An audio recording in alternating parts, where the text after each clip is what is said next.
here's something that our culture gets wrong. Safety isn't the opposite of passion. It's actually what allows passion to exist. For most bodies, desire isn't going to open in conditions where anxiety, pressure, or vigilance is present. The nervous system can't really relax into pleasure when it's busy defending itself. And I think that, in our culture where everything is so cognitive and logical, I think I need to say, like, this is not a mindset issue.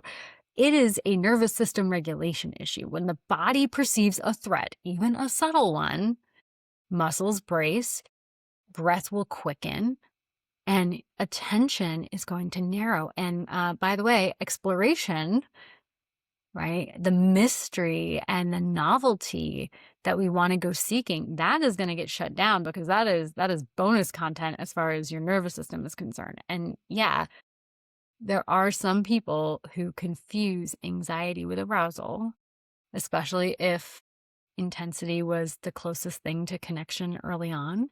We can talk more about that at some point. But for most of us, sustained desire, it actually requires something that's a little bit quieter first. It really responds well to presence and permission and safety. And I want to tell you a story here because for me, this isn't just theoretical. Okay, so I really wish I was pouring a glass of wine right now.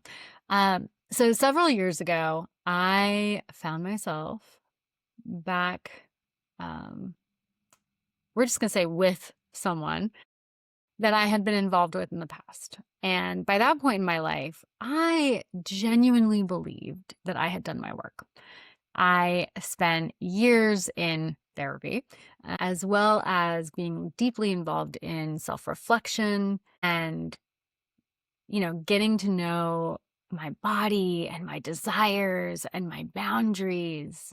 I mean, I really thought that I was embodied and free. And then suddenly, with this person, I wasn't. I mean, I was laying there completely unsure how to move. Have you felt this? I mean, my body felt constrained and awkward and not exactly frozen, but, it was as if I had been transported back to a much younger version of myself who didn't trust her instincts yet. I mean, it was like all of the clunkiness of being like 19 or something. And I found, my breath was shallow. I was super in my head. My body felt tight. Everything felt very performative. And I was not in my experience at all. I wasn't like dissociated. I wasn't like watching myself have it from a third party, but I definitely was having like a very cognitive moment and not really like living into this experience. And I realized much later after, you get out of there and you're like, what the hell happened? Oh my God.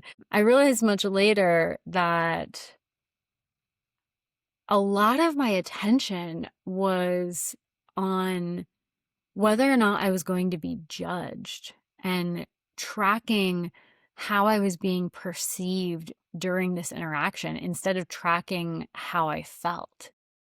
My body couldn't relax into sensation because it didn't feel safe to be seen in all of its vulnerability. And that moment clarified something for me with pinpoint precision. I will never again. I mean, I walked out of that situation. I was like, never again. I am never going to put myself in a situation again where I believe that somebody is going to be critical of me at my most, quite literally, most. And not just because it doesn't feel good, but because it erased my experience almost entirely. And that wasn't a libido issue.